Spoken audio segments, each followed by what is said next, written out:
welcome to our first episode of 4T Fit Food for 2019. Yay! Very exciting. Let's not let them know that it's our secret. You mean that it's 2018 while we're recording this? Okay, right. We won't let them know. Don't tell them. We won't tell them. But basically, we did promise you that regardless, we will be posting this at 7:30 p.m. Eastern Standard Time, our traditional 4T Fit Food live Facebook podcast. Yes. But unfortunately, we can't do this live, but we did take time to pre-record this for you so you could still get some Mimi and Oscar time. Man, we are so dedicated. Oh. Anyway, happy 2019. We wanted to go over a couple things. I know that a lot of people talk to us as fitness professionals and personal trainers or Kung Fu teachers and like, all right, 2019 is going to be my year. What kind of goals should I set? How should I do my New Year's resolution? And we have a different approach for you this year. And not that those of you who set goals, throw that out the window. If it works for you, great. If it is a time for you to reboot and that has been successful, great. But for those of you that it hasn't been successful, we have kind of stolen somebody's really great idea. I'll just admit it. Excellent book. Fat Loss Happens on Monday. Josh Hillis.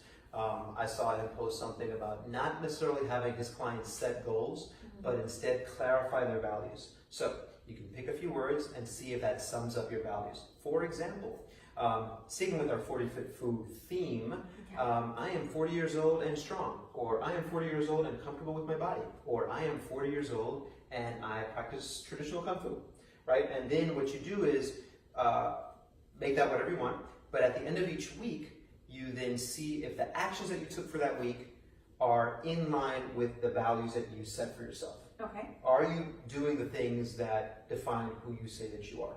Right. And the cool thing with something like that is that you're not necessarily setting specific goals, but you can look at it non-judgmentally and look at it as data and say, oh, this is what I did. And are these actions the actions that define the values that I define for myself? So what you'd say then, for a good thing to do maybe is to kind of journal out, possibly. Journal, great idea. We love the journaling, we're at 4C Fit Food, we love that. So journal out kind of like more of a little bit of reflection on yourself. For example, like, okay, here's what makes me happy. Here's what I want to be or who I am and what values I am. Like, for example, those of you who do Wah Lum and spend several days a week with us reciting the martial arts altar of respect and humility and kindness and fellowship and of course hard work and the big one, control. Right? Yeah. Like, so those are values, for example. I think so. I think that would be great. You could say, hey, I am someone who has self-control. I am someone who is humble. I am someone who works hard. I am someone who respects others. And then at the end of the week, you look and say, hey, did the actions that I took, the things that I do, does that reflect the values that I set or clarify who I am? Right, but for those of us who do want to reach those fitness goals, like, maybe doctor gave us some news, cholesterol and, BMI, blah, blah, blah, this crazy stuff. This is high, that we do want to lower things, maybe shed a few pounds. I mean, what would you give advice in terms of framing that? Instead of actually putting a number on something. Okay, I think that's a great question. So I would say that if you're watching this, then you're already thinking about what you can do to better yourselves, right? You're not watching this just for the entertainment value. Maybe you are. But if you're watching something and you're trying to better yourself, you already have values that are positive.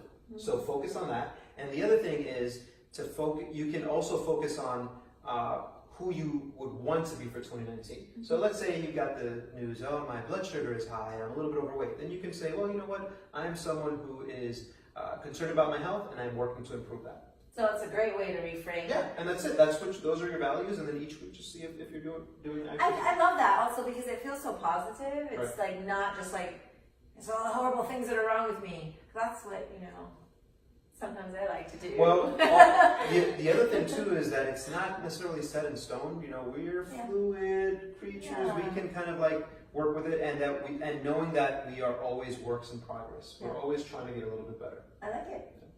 Yeah, pretty good. That's pretty good. Okay, so with that theme in mind, we promised that we would have something for you to do to follow along. And so what we thought is, being that we talk about doing Kung Fu, one of the things that I see a lot with people who are coming into Wah Lum Kung Fu a little bit later in life is that they have poor posture and they have limitations in some of their joint mobility. Did everybody out there just do this?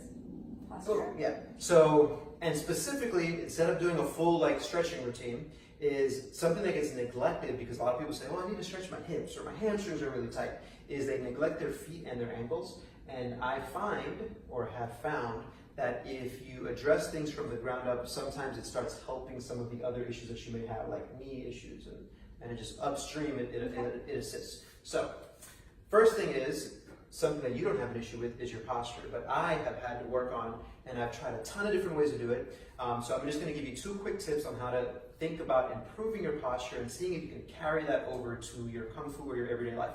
First is, I'll show you from the side, if I point my chin up, look to the ceiling, find the bony part at the back of my head, which they call the occipital bone, but pull that bone straight up and back. That is my head and neck position. And then when I think about my shoulders and my torso, I want to make it long and straight. And also for my shoulders, I don't want to pinch my shoulder blades back, but instead try to create space, almost as if my shoulders are being pulled out towards the side. There's a ton of great resources on this from foundation training, which you can look up online, or if you have any questions, I'll be happy to answer. So that's for the posture part. For your ankles, before we go down to the floor, because that's the way that I like to work on the ankles, realize that some of you may have tight hips, knee issues, and may prevent you from being down there. And if that is the case, then bam, Captain Morgan, just post that foot up a little bit. And make sure you put your hand on your hip. Right, and when you do your joint mobility, just make sure that you're doing this. So if my left knee is up, you really want to have your right hand on your hip. Okay, good. Just wanted to get that out of the way. So anything that I'm doing on the floor, remember that you can do it by having your foot up. And if you're on the floor and you need something for your knee. Excellent, right. I forget sometimes because I spend a lot of time on the floor that my joints, my knees are kind of used to the pressure that the floor puts on it, and some people are not there. So I'm going to work on my left ankle because I know that is the issue that I have. First thing is, let's just have a seat real quick, is that you should take your joints through their full range of motion every day. We have a past 40 Fit Fu episode that we go through the full range of motion. Yes, and by the way, they are all on YouTube now, so I will make sure you guys have that link on here so that you can go back and look at every episode every day. Perfect. Right, every single, yeah, that's great. So first I'm going to just take my left ankle through its full joint articulation of a joint circle. I don't want my shin to move, so I'm going to keep my hands on my shin. I'm going to drive my toes towards my shin, and then just, as if my toes were the highlighter drawing a circle, I'm drawing a circle, but it's my ankle doing the work. And just go through each range. Notice if you have any pain, right? And if you do, then that's something else that needs to be addressed. Just make a smaller circle. But okay. So ankle. Just so, because the camera doesn't always pick up, so basically to make sure you're isolating, like you don't want to be doing this number, right? No, unless you're on the floor and you're doing this. That's different. Yeah, you want the joints to work independently, so we're just trying to work on the ankle, and even ideally you don't want this turning side to side. Right. I'm trying even not to make my toes move, which is hard to do. Should they be splayed open? They can be, but I think that once you start doing your joint circle, you should try to keep your toes where they're at and just focus on the ankle moving. Got it. That's actually a very good question. So let's say you've done that, you're like, oh, my ankle feels okay, right? And the next step is what we call ankle dorsiflexion, which is basically, let's say your knee is moving forward like so. My left knee is up, which means my right knee is down. I'm kind of at a perpendicular position, but for you Wah Lum people, this is the half Guai Ma, half Wooded Ma, half kneeling horse stance, half butterfly horse stance position, which some people may already be pretty comfortable in. What I'm going to do is, if my left leg is on the floor, take my left hand as if I'm holding onto a glass of water, turn it over, and then wedge the ridge of my hand into this crease of the ankle, push back, and then drive my knee forward by holding my heel down. Okay? I'm going to take my hand out the way and just talk to you a little bit about joint angles here. This is the joint, the ankle joint. The front here is closing, the joint angle is closing. This angle is opening. when you are doing joint mobility exercises, you should not feel closing angle pain or impingement, which means this front part shouldn't feel like the bone is on bone or something, what's preventing you from moving is up here. What you should feel is a stretch back here. If you're feeling it here, then what you need to do is back off a little bit from it. Maybe continue driving that hand in and see if you can work that out. And if you can't, you might need to go see a professional. Right. And just to reiterate, because some of you might be joining us late or just like, missed the first part and thought he was just doing Captain Morgan. But if this all isn't working out for you, that's why you want to put your foot up to elevate, because that'll alleviate that. So. Yeah. And so, again, thinking about the joint's kind of moving linearly, right? Just kind of in straight lines this way. Sometimes we need to address the rotational part of the joint. So if I'm limited here, I'm like, oh, my left ankle doesn't move as well as my right. What you can start doing is back up a little bit, and now my knee and my ankle are in the same line. I'm going to try not to move my knee, but I'm going to roll my foot from side to side, and I'm trying to get a little bit of rotation in the ankle. You can do this for reps. You can do it where you really just hold and try to drive a little bit of force into it, right? And then from there, I've addressed a little bit of rotational and done a little bit of rotational work. I can go back to the linear, moving in a straighter line, and find that I've got a little bit more range of motion that way. So to reiterate before we do the last part is, we did some joint circles for the ankle. We did a stretch, kind of a passive stretch hold. We did some rotational movements side to side. And now what we're going to do is an isometric contraction. Ton of work here from Andrea Spina and functional range conditioning, but I'm again happy to answer any questions with you. So what we're going to do is I'm going to go to my end range. So I'm driving my knee forward. I'm at about my end range. And now what I want to do is the progressive isometric contraction, which means my knuckles of my feet and my toes, I'm going to press into the ground. Me trying to press into the ground, ramping up tension, is contracting these muscles back here. So when you're saying press, it's like, that's the cue you usually tell us, where like if you're stepping on a scale? Yes, so if you imagine right under the ball of my foot and toes, there was a scale. I'm trying to ramp that scale up to weigh 100 pounds, 300 pounds, as much as I can make it weigh. Okay. And once I'm at my maximum safest contraction, I try to hold that. Let's say 10 seconds have gone by.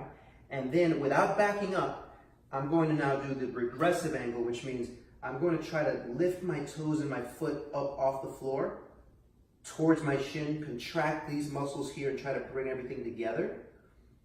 And that's the regressive angle. And then I relax in my new range of motion.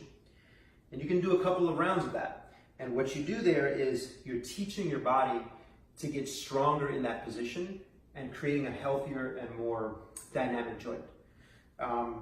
So that's a lot that I just gave right there, and maybe we need to rewind that and try to follow along. But if you have any questions, the way that I address the ankle is the way that you can address a lot of the joints. But again, I find that if people get their ankle mobility improved and their foot and ankle moving better, that going upstream to the knee and the hip, a lot of things will work out a little bit better. So give out the posture exercise a little try to work the ankles as long as you don't go into pain. That's it. That's what I got. Let us know what you think. Let us know if it worked for you, if you know what we're talking about, or rather what he's talking about. And have a happy New Year. Feeling pretty good, actually. All right, Happy New Year. We'll see you guys more in 2019. Bye.